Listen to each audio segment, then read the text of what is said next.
Hello everyone, so welcome to learning Himachal.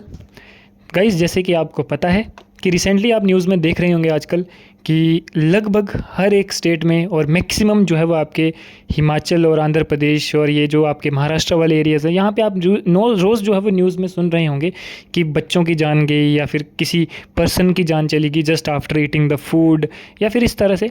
और ऐसा बताया जा रहा है कि यहाँ पे जो है वो फूड पॉइजनिंग के कारण रहे हैं। जैसे कांगड़ा की अगर हम बात करें तो 2 बहनों की जो है वो मौत हो गई है ना, आफ्टर द फूड पॉइजनिंग इन कांगड़ा।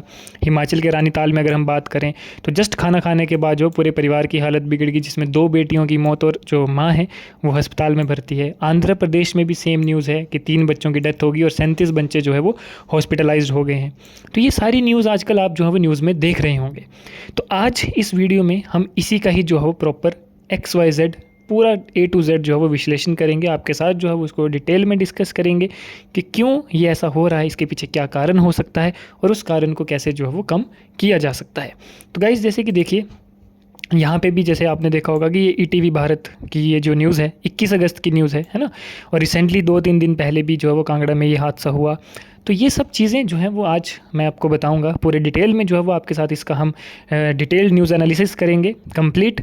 और आगे चलने से पहले लेकिन मैं आपको कुछ बताना चाहूँगा कि जो भी स्टूडेंट्स HS 2025 की प्रिपरेशन कर रहे हैं, जो भी अगले साल की तैयारी करना चाहते हैं, तो फर्स्ट अटैम्प्ट में आप हमारे साथ जो है वो अपने एग्ज़ाम को क्रैक कर सकते हैं। क्योंकि हम जो है वो एक we are the team of well qualified teachers, experienced mentors, जहाँ पे आपको GS CSET और आंसर राइटिंग यानी कि pre plus mains plus interview तीनों की गाइडेंस दी जाएगी। हर एक चीज़ जो है वो आपको दी जाएगी। साथ में आपको लाइफ टाइम जो है वो हमारे वेबसाइट का जो है एक्सेस दिया जाएगा, जिसमें आप कभी भी आप जो है वो हमारे recorded lectures, notes, PDFs, mock test जो है वो कभी भी एक्सेस कर सकते हैं। तो ये सारा जो है वो इसमें इंक्लूडेड रहेगा। बाकी जानकारी के लिए आप हमसे जो है वो संपर्क कर सकते हैं इस नंबर पर, आपको जो है वो कंप्लीट में डिटेल दे दी जाएगी। अब चलिए इसमें बात करते हैं। तो देखिए, अगर हम इंडिया की फूड क्वालिटी और सेफ्टी इंडेक्स की बात करें तो 2022 की रिपोर्ट थी जिसमें बोला गया कि 62.1 है, जो कि कहा गया कि 2021 से थोड़ा सा जो है वो इंक्रीज़ हुआ है।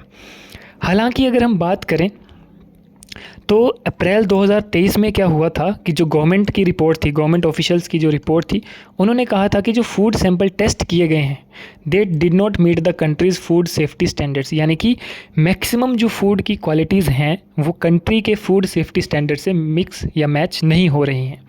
यानी कि ये बहुत ही बड़ा कंसर्न है और जिसकी वजह से क्या हो रहा है, फूड सेफ्टी के लिए जो वो सवाल उठाए जा रहे हैं।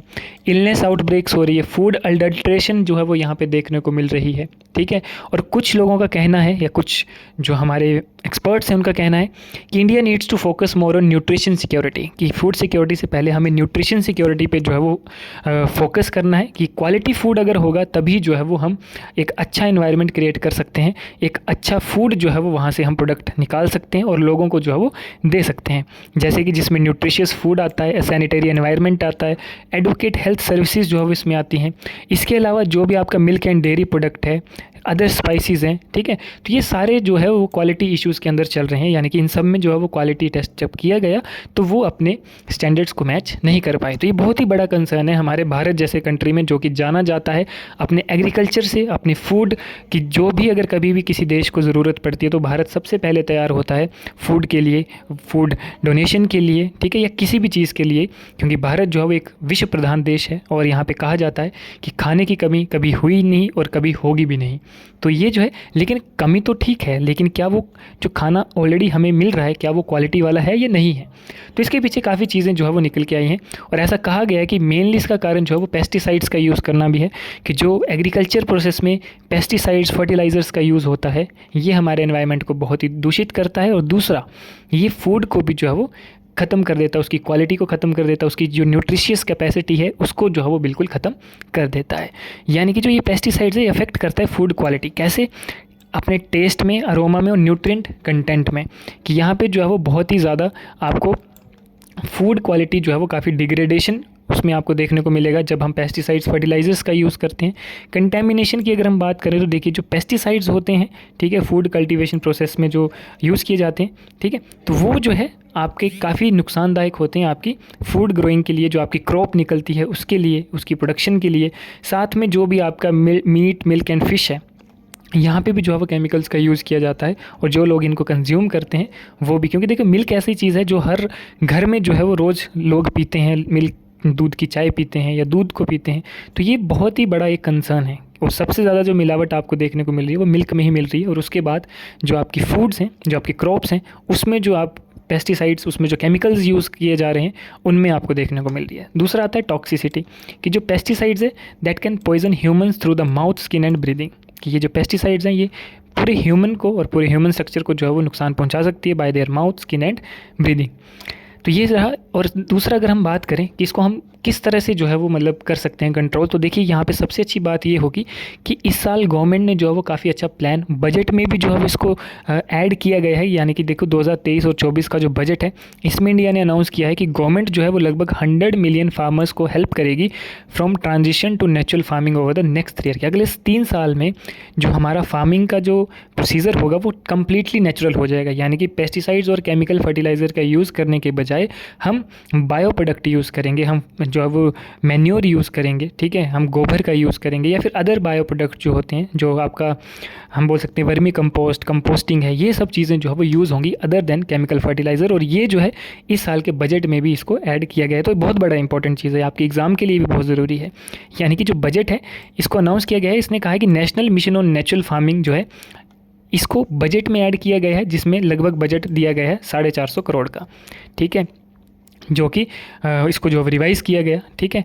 और ऐसा कहा गया है कि हाउ एवर द बजट जो रहेगा 2024-25 का, उसको रिड्यूस कर दिया जाएगा 365.6 करोड़ में, यानी कि लगभग 100 करोड़ रुपया कम कर दिया जाएगा, ठीक है। लेकिन हालांकि ये भी है कि इतना करोड़ बजट लगा है just for training the farmers, कि आप जो है वो पेस्टिसाइड्स का यूज़ ना करके आप नेचुरल प्रोडक्ट्स को यूज़ करें। जैसे यहाँ पे देखिए, यहाँ पे लिखा है move towards using cow based या locally product inputs other than the synthetic pesticides या फर्टिलाइज़र्स।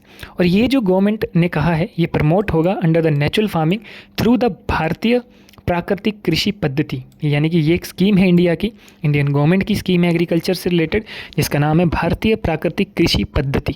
तो ये एक सब स्कीम्स जो कि 2019-20 में आपकी ऐड की गई थी, इसी के अंडर जो है वो national mission on natural farming को जो है वो ऐड किया गया है इस साल बजट में, ठीक है। तो ये जो स्कीम है that also provide ₹2,000 as incentives to farmers, की ये जो है वो लगभग 2,000 रुपये फार्मर्स को जो है एज एन इंसेंटिव भी जो है वो प्रोवाइड किया जाएगा। और इस स्कीम के अंडर नेचुरल फार्मिंग जो प्रमोट की जाएगी इन cluster of 500 hectare and farmer receive ₹12,200 per hectare for 3 years, की किसानों को जो है इसके लिए पैसा भी दिया जाएगा कि ताकि वो अपनी जो चीज़ें हैं, जो अपना आप बोल सकते हो कि फार्मिंग का जो मेथड है उसको चेंज करें केमिकल से नेचुरल की तरफ। तो ये जो था हमारा इस तरह का सॉल्यूशन रह सकता है, ताकि अगर हमें आने वाले टाइम में जो है वो एक अच्छा हेल्दी फूड अगर खाना है तो ये बहुत ही ज़रूरी है पूरे इंडिया में करने के लिए। और सबसे खास बात यह है कि हिमाचल प्रदेश भी इसके लिए फोकस कर रही है। हिमाचल प्रदेश अपनी जो है एग्रीकल्चर रिफॉर्म्स लेकर आ रही है, एग्रीकल्चर स्कीम्स लेकर आ रही है, जिसमें नेचुरल फार्मिंग को जो है वो सबसे बड़ा आपको बोला जाता है कि मेन जो आपने इशू है वो हिमाचल में नेचुरल फार्मिंग से रिलेटेड उठाया है। और हिमाचल गवर्नमेंट भी जो है वो नेचुरल फार्मिंग से लेकर बहुत से काम कर रही है और अभी बहुत सी स्कीम्स जो है वो आ रही हैं, जिसमें कि हर एक क्रॉप जो है वो आपकी नेचुरल तरीके से उगाई जाएगी, ताकि हिमाचल के लोगों को बेस्ट क्वालिटी और केमिकल फ्री फूड जो है वो प्रोवाइड किया जाए, ताकि न्यूज़ में ये सब न्यूज़ हमें देखने को ना मिले कि आज खाना खाने के बाद इतने लोगों की जान चली गई। तो ये सब रहेगा। बाकी जो बच्चे एलआईडी की तैयारी कर रहे हैं वो हमें कांटेक्ट कर सकते हैं। अगर उनको इंपॉर्टेंट नोट्स साथ में एचपीजी के एमसीक्यू और करंट अफेयर जो है वो आपको पूरी कंपाइलेशन चाहिए तो वो भी आप हमें कांटेक्ट कर सकते हैं। अदरवाइज़ जो एचएस 2025 की तैयारी करना चाहते हैं वो भी जो है वो हमें संपर्क कर सकते हैं। बाकी ज़्यादा जानकारी के लिए आप हमारे साथ जुड़ सकते हैं हमारे यूट्यूब हैंडल पर, हमारे टेलीग्राम चैनल पर और हमारे व्हाट्सएप ग्रुप पर भी। तो आज के लिए इतना ही, बाकी मिलते हैं अगली वीडियो में। तब तक के लिए जय हिंद।